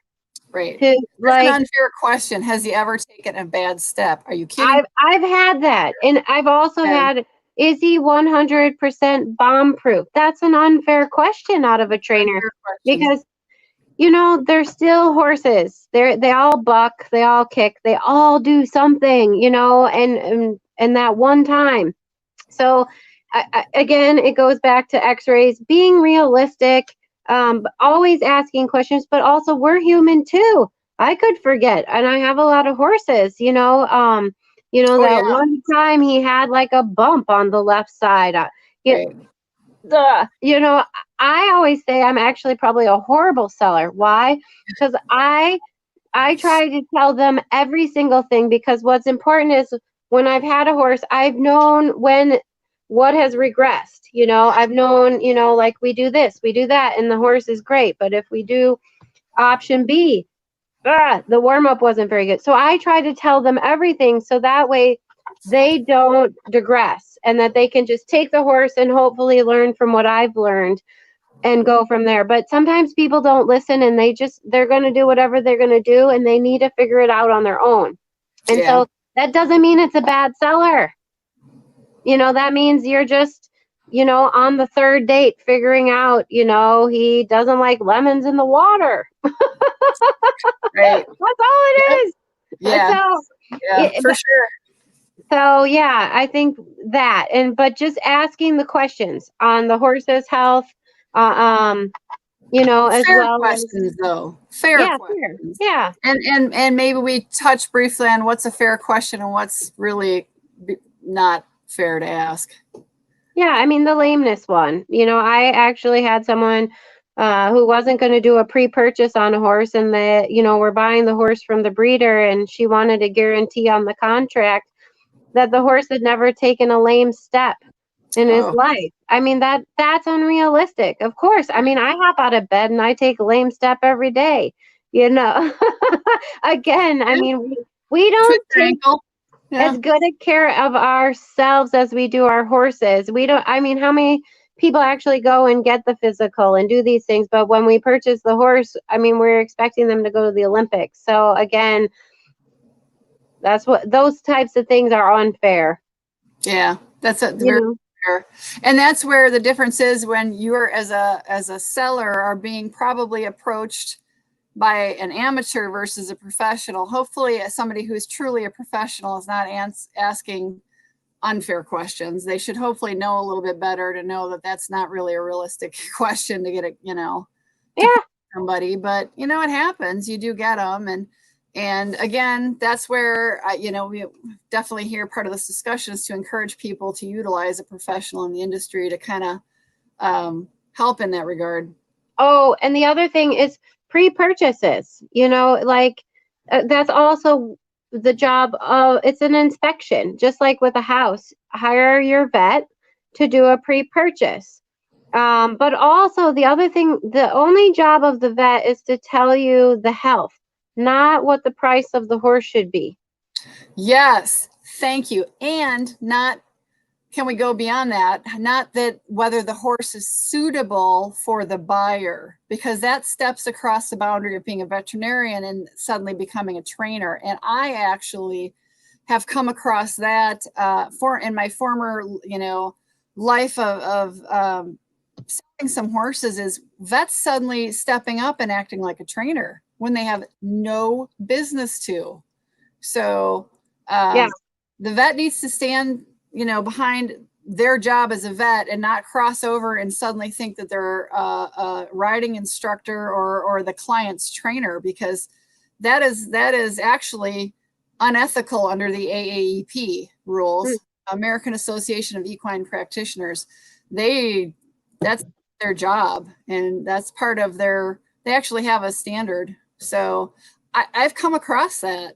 And it just blows my mind that a veterinarian would suddenly cross into behaving like a horse trainer, especially in the situations when the buyer has a horse trainer who's standing right there. That's to me just, blew my mind as a seller standing there looking, and, it's an unfair situation to put someone such as yourself in as bringing a client, and it could be the situation where you and your client are domestically, finding a horse, and you're relying, maybe you can't bring your vet, Dr. Laura, with you to do the pre-purchase. And so you're finding a local veterinarian to provide, the in-person examination of the horse, and then probably coordinating with your vet. But so it could be a veterinarian that you're unfamiliar with that suddenly is doing this. And it's like, what are you doing? I've done that, and I actually hired the same veterinarian that worked on the horse, which is a conflict of interest. I've done that, and it was a big mistake, because I think if I had a different vet, I wouldn't have bought the horse, or had the client buy the horse. It does put the veterinarian, and we probably will touch on this next week when we have our discussion with Dr. Laura on the call or on the video. Yeah. It really puts them in a bad situation, and they were very wise to actually say, I can't do this because this is my normal client, and it's, it would be unethical. I mean, as long, if the seller agrees and is like, because at that point the veterinarian has to reveal everything they know. Yeah, and unfortunately with that horse, they didn't. And so that's one thing I would recommend, is never hire the veterinarian that has been practicing on said horse that you're hopefully going to buy. Yeah. And back when I was selling horses, I can't tell you how many people were like, well, I need to find a veterinarian. Can you recommend, you know, and I'll be like, well, here's who I use, so don't use them. Yeah. Here's the other practices in the area. And, you know, I would recommend, you know, and I give them three or four names and be like, you know, because there are times, and as a seller, you have the right to say, I'm really uncomfortable with that veterinarian, either clinic or the service, or actually an individual veterinarian. Maybe you've had a bad situation and you don't want a particular, you know, as a seller, you do have that right. And people have to understand that they can't. I've had that. I think also people should ask the vet how many pre-purchases they've done, because I had a vet do a pre-purchase, and while they were here, we were talking, and she was talking about how she purchased her own horse, and how she went through 80 horses and failed 80 horses that she was looking at personally, and then she didn't even do the pre-purchase on the horse that she bought, and if she had, she would have failed him too. Well, in the whole, I was like, wait a minute, why are you doing this pre-purchase? This horse is really good. well, and that crosses into the idea of pass fail. And again, I want to maybe hold that discussion for next week involving the veterinarian, because pass fail is really hard. So that'll be something for next week, because that's not, and oftentimes that's not fair. I don't think that's fair to the veterinarian to be like pass fail. I think the veterinarian's job in the pre-purchase is to point out problems they find. Yeah, exactly. That's what they should do. Have that discussion with the buyer and, you know, the buyer's trainer or riding instructor, and say, here's what I found, and here's, you know, where it could go. And again, let's maybe hold off too much on that, but yeah, because I've done that with Laura and Jake. You know, I really use them as balances and checks, and at the end of the day, the buck stops at me. And we were actually on the plane, and I was telling her all about this horse. I couldn't wait to ride him, and I hadn't ridden him yet. I had just seen the video, and I was like, that is going to be my horse. I am going to own him. And she was like, oh my God. And I knew I was going to buy him. And she turned to me and she looked at me. She goes, no matter what I say, you're going to buy that horse, aren't you? And I'm like, yeah, it's my risk. I want him. And I did. I loved him. And I did sell him. And I'm so glad I bought him. And the owner loves him and spoils him. And she got her bronze on him. And I get Christmas cards. I love it. It is like the neatest thing ever. And, you know, there were risks involved. And, you know, I think if Laura had her pick, she would have told me to, like, no, Megan. But I don't care, you know, and that's also being realistic too, because what if it hadn't gone well? You know, that's still, and that's actually happened. I can tell people, this would be a good story to tell. I bought a young horse from the breeder, a friend of mine in Europe, and this horse he's so beautiful, and just beautiful, and great age, 7, and good mover, and his temperament. Every adult amateur that just wants to have fun and show and should buy this horse. But he had a pasture injury. He broke his sesamoid and had some time laid up, the breeder told me, but he had no soft tissue damage. And but we have all the x-rays, multiple x-rays from when it happened, and I think it was like 3 years after. So I was like, it's just the bone. I've broken bones. I'll buy him, right? Oh my God, this is when I learned about x-rays. I think, and I got to the point where I was like, no, don't come and try them. Let me just send you the x-rays, and then you see what your vet says. And if your vet says wrong, don't come. Yeah. But it was amazing. It's just like judging when you go down center line. You can have 60 judges, and they all are going to tell you something else from a 4 to an 8. That is exactly what happened with this horse. And luckily, and so I was like actually planning on keeping him. after I figured out he is not a resale horse. I was like, oh, I will keep him. He'll just be a lesson horse. How lucky for my students. And but a friend of mine came with her client, first time owners, and a young rider, and bought him, and they won at regionals. And I don't know how many people passed on him, and they were champion and reserve champion at regionals. But I'll never do that again. Yeah. Yeah. But so back to your story, if on the plane and Laura looks at you and says, there's nothing I'm going to say that's going to, and you're like, nope, I'm buying this horse. If she would have found something really scary, you would have walked.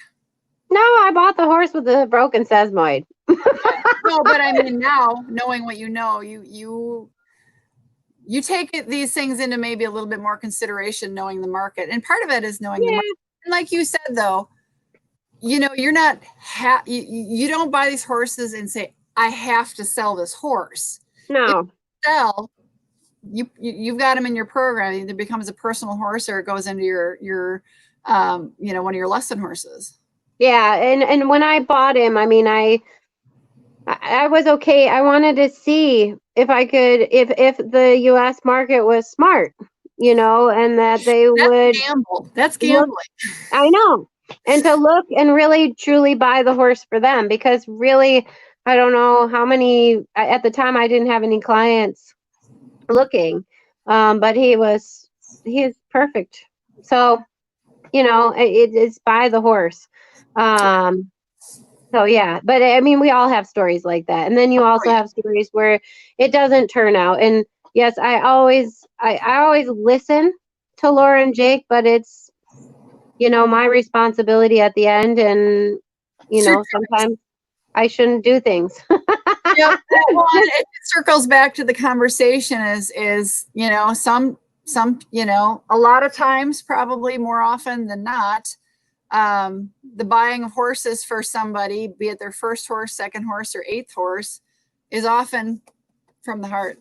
Yeah. Oh yeah. Always. They make some sort of heart connection, be it the horse has, long, dark, fluffy hair, or the perfect shade of palomino, or whatever the connection is, or, they like the star on the forehead, or they like the, it's whatever it is, it comes from the heart. It ends up from the heart, it's very rare that it's just a pure business transaction. Oh, myself included. I mean, really, I love horses. I'm crazy about horses. I want, like buying a car. And everyone wants it to go well. And we all buy the car we want that we think was pretty. Yeah, I've done it. Truck or whatever, Yeah. We all do it. Wagons and minivans. Yeah, and we're just, but I also, I'm really lucky. This is my business, horses, and I can ride and I can train them. But I also have an amazing team, that just like Jake said, I believe he can do anything, yeah. So, and I'm okay with the time. I'm okay with it. Like it's just going to be what it's going to be. And I think in the horse sales, people are not okay with the time, What is the part of the conversation you have with a client? What do you tell them is a realistic time frame to find something? 6 months? 6 weeks? Find a horse? Process when you start looking and identifying to maybe where you actually find something. Like they're like, I want a horse. Think we can find something that I can own next week? I mean, I think it just have that conversation. No, actually, I never had that conversation.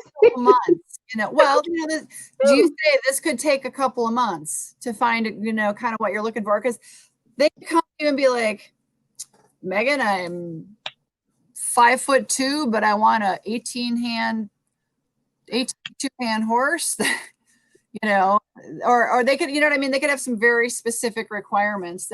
Is that where you kind of go, okay, you want a horse that's exactly 16 one hand that is a dark liver chestnut, that is a gelding that is exactly 8 years old, that has a star and 4 white socks. Well, okay, that's going to take some time to find you exactly that horse, or you know what I mean?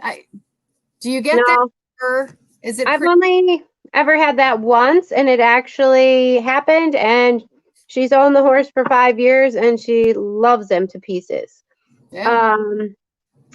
Most clients, they're not that much in a rush, or that detailed, and are open minded. I mean, I do get like, he can't be white, he can't be red, that's kind of silly. But I also get, Well, the can't white be, thing is they're harder to keep clean. they are, See how dirty they are. they Everyone's are. dirty, but you can see how dirty a gray horse is. And I've also had, most people don't like mares, and I do think there's something to that. Yeah, I know. I love mares too. Like, don't get me wrong, but I do think a good gelding is good for a lot of clients. Yeah. And knowing really what you want, and I think that's important. And so yeah, but I don't get a lot. I get those kind. They're pretty broad, in general. And they're easy to work with requirements. And then, I mean, it could be 2 months, 6 months. Yeah. Yeah. Sure. So we circle back briefly. I meant to ask you this when we were talking about your European trips. Ballpark figure right now. Let's say gelding is purchased. What is the cost for air transport and quarantine? Let's just say you're shipping a gelding. Roundabout ballpark at the moment, it's 2020 to fly a horse and have it quarantined. And quarantine for a gelding is how many days for a gelding? 48 hours. Okay, so ballpark, between this and this. From 10 Germany, to 15. There. What's that? 10 to 15,000 to import. It depends on whether you're hauling with 3 horses or 2 horses. 2 horses is more expensive. If you want to fly them first class, you got to pay more. So okay, let's talk about flying a horse. So a shipping container holds how many horses? 3 or 2. 3 or 2. And so it costs X dollars to put a shipping container in an airplane. Yep. So if you contract with somebody and you're not in a hurry, you might be able to find and just wait a little bit until the container has 3 horses so that you're not paying for an empty slot, right? Mm-hmm. Yep.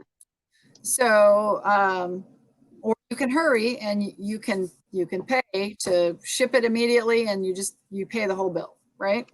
You could. And I also think you can't, it's not like normal flying for people. You're going to have to wait. I mean, you can get lucky, but I would say 2 weeks to a month. Yeah. The horses don't go in the luggage compartment of the jet that, you fly back in. They're not in luggage. This is a cargo special. 4 horses. Yeah. Yeah. So yep. This is not where the people are sitting and they're, first class and business class seating, and then the horses are down in the belly of the plane. Yeah. A little different. This is a specialized plane that they go in a container, and yep. because of the quarantine, they're sealed, correct? Yeah. At the point they get sealed in that container. Yeah. And then they go into quarantine. And you don't ask to go see them. You're not going to see them. The quarantine will give you a release time, and you go pick them up. And it would be great if people would just go with the flow. These are professionals, myself included. I obviously ask questions, but don't demand to come and see your horse. And again, that's another big thing. When horses, whether they're being imported or not, there should be a quarantine period when you move them to your new barn. And a lot of my clients are very excited, and they should be. And I feel terrible when I say to them, you can't see your horse for 2 days because they're going to be quarantined at my barn. And I want to get to know the horse, and I don't want them to bring their family and their kids and their neighbors. And, like the horses stress out. Imagine if you were, blindfolded and taken to a new country. Yeah. You'd be a little stressed You don't out. speak the language. You've never seen anything. Yeah. And I even have those conversations with my clients, and they still bring, their husbands and their kids and and they have no interest. They bring plastic bags and they scare the horse to death. And honestly, I feel terrible, because I want to celebrate with them, but I've done it so many times that the poor horses, they're really stressed. And, and we get super, super excited, and we're super excited for a month, and we do silly things, and we braid the horse, and really that's the time that we should be actually strict and disciplined with our horses, so that we set the precedence for the many years we're going to have our horse. Just like with kids, like you're the babysitter and you're not the parent yet. And the horse is going to test things and try to figure out what they can get away with, even if they're trained at Grand Prix. They have their personalities, and they're going to see what they can get away with. They're just like kids. And so, I understand people are super, super excited, but they need to tone it down. And that's hard to do. Absolutely. So a gelding coming across from Europe, 10 to 15 to fly plus quarantine. Yep. Let's talk mares and stallions, and really mares, because how many amateurs are really looking to buy a stallion? That's a whole different ballgame. So maybe we just talk about mares. Mares quarantine are going to be, because they're reproductively capable, whereas a gelding is not, they have a longer quarantine. Yeah, I think it's 2 to 3 weeks, and I don't import. What? I thought it was 28 days, but I just don't remember. No, it's 2 weeks to 3 weeks, depending on the CEM. So they go into quarantine just like the geldings, and then they're shipped to a CEM where a veterinarian tests them for basically reproductive. Oops, I'm on disease. Sorry. I have 15%, and I did charge my phone. So just so you know. So, and during that time, they're making sure that they're not bringing any disease. So that's very important. And in that time, typically you can't see the horse. And if you do, you have to see the horse with the veterinarian. Some CEMs allow a trainer to work the horse that's there, and then some don't. And so just imagine you've imported your horse and then it's not worked for 3 weeks. And I think a stallion is potentially 30 days plus, because they also have to breed. And that's something to think about as well, because maybe the stallion you're importing hasn't ever bred before. And that's pretty exciting. And so you're expecting the quarantine facility to teach him how. Yeah, that, and he might be hard to handle. And I don't delve into that too much, because I mainly import geldings. Yeah, well, it's cheaper. So mare quarantine, obviously, to ship the mare in is going to be the same. An airplane flight is an airplane, but when you're starting to talk 2, 3, 4 weeks of quarantine, that's where the costs. Yeah, the board and the test. And if you're paying for someone to hand walk or work the horse, it's substantially more money. Yeah, really eats that bottom line budget. So, yeah, for sure. So let's see. So you're running out, and we're getting close to the 2-hour mark, and which is plenty of time, I think. We're going to talk about some of this next week when we have on Dr. Laura and Farrier Jake. So, you know, no need to continue. But, you know, is there anything that we've missed that you really want to say, ooh, we should really, you know? I don't think so. I mean, I think just have fun. You know, like I love shopping for horses. The more people I talk to, they hate it. It's shopping. I mean, it's shopping. It's finding your next partner. The other thing, if it doesn't work, so what? You know, you can sell your horse, and it's not your fault. Yeah. You know, because it takes time to get to know a horse, and yeah, it's the time that maybe it didn't work out, but also what if it works out? But you know, life's short, buy the horse. It's so much fun, you know, and go from there. Yeah, for sure. Well, and if you don't have a regular trainer or riding instructor, you know, by all means, it's probably a good idea to find someone and get to know them and see if they can help you in the process. Yeah. You know, do a little background on them to make sure they have an you know, a reputation as being ethical and honest. Because they're, you know, unfortunately, this industry has a lot of foolish, unethical people, and part of it is the fact that this is a difficult industry to make a living in, and money's always tight.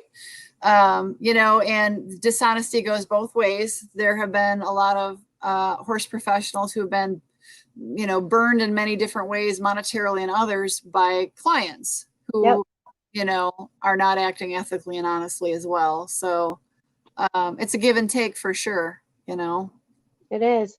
Yeah, but have you ever rejected a client as like, ooh, you know, we just, our ethics and morals and beliefs or whatever it might be just don't you know, we don't see eye to eye. We miss, you know, whatever, you know. Yeah, that happens. You know, whether it's ethics, yes, that has happened. And sometimes you don't know, I mean, because you really like the people and you don't realize it or you don't want to see it. You know, and then when it happens, it's just having that discussion and, you know, people, it's okay to change trainers. You know, I hopefully not. Yeah. Them both. Finding the Where right, you're leaving and who you're going to, be honest. yeah, you know, I think that's important, and finding the right fit, you know, and sometimes we're just the right fit for a couple of years. Nothing wrong with that. And actually, I like to stay in touch with my people. You know, I've had young girls that are at the university and then they go off across the country and I stay in touch or help them find trainers. Nothing wrong with that. You know, in terms of ethics, I think it's important that we have the same values for sure. And whether it's horse care, whether it's the program, you know, and it's fine to find differences. And if you really butt heads, yeah, I usually don't turn people away, but then when we get into, and you should think about with clients, it's like a marriage, you know. You know, I'm dad and their mom. Dating period there for the horse, and if it doesn't work out, it's okay, you know. And then just have that conversation, and then I want everybody to have a good time with horses because that's what we should be doing. Whether it's the sale or my clients in the barn. Absolutely. So, well, you know, we're getting close to the 2-hour mark. So I want to say thank you again for spending hours with me talking about, and this is certainly, you know, we have not covered everything by any stretch. We're definitely next week. So the viewers know next week we are going to be doing another live stream, probably about, hopefully not this long, but potentially could be, because we are going to have two additional guests. It's going to be Megan's coming back, but then we are bringing in a veterinarian and a farrier. And we're going to really talk about, I'm sure horse sales will be part of that discussion, but I think, Megan, another part of it is just going to be, you know, you as a horse professional and how you utilize them to help and maintain and grow your business. And I think it would be good they're getting their perspective on it too, because we have a unique system, I think, in the barn, how we work together and how we all work as a team. Yeah, so because you and I touched in a previous live stream, which people, if they look on the channel, all our previous live streams are saved on YouTube here. They can find them. So, you know, you and I have touched a little bit on, you know, the idea of a team in your barn, in a training barn. So, yeah, so we have that to look forward to. So, the link is already for next week is already on this channel. So people, you know, set that reminder. We hope everybody will come back next week, but yeah, thanks again, you know, and definitely thanks to Jake, who was on earlier at the beginning of this video. He talked to us for a good 15 minutes or so, maybe 20. You know, got some good perspective from him in talking about the sales process, and I think we'll ask him a bit more next week. But thanks to him for showing up this evening as well. So. I believe, Megan, I believe we've got your contact information. You know, you're here on YouTube, right? You've got a YouTube channel, but you've got a website. You've got a Facebook page. Your Facebook page is Lindinhof Equine Sport Zentrum. No, it's Lindinhof.com. That's your website. That's my website. Oh, you mean on Facebook? I'm sorry. Yeah, Facebook page. I'm sorry, everyone. Yes, Lindinhof Equine Sport Zentrum is on Facebook.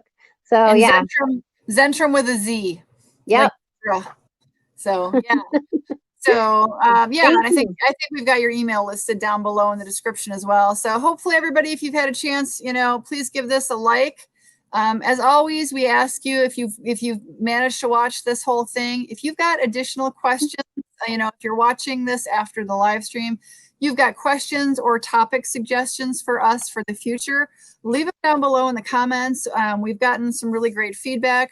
Megan's email is in the description. My email is available through the channel as well. Shoot us an email. I've got, you know, Opinionated Horsewoman is also on Facebook. She just described her page on Facebook. You can message our pages there as well. We've definitely gotten feedback on all these channels. So would love to hear your questions. If you have topics you'd like Megan and I to discuss, even if it involves us maybe finding a couple other people to join us, we will see if we can make that happen. So, but thanks, Megan, for your day. Thanks again, and has been watching on the live stream. And we will be back here in 7 days to talk again about another wonderful horse-related topic. So. Okay. Thank you, Stephanie. Yeah, thank you. Have a great night. Thanks everybody again who jumped in on the stream, and take care. Be safe. All right. Goodbye. All right. Bye everybody. Have a good night.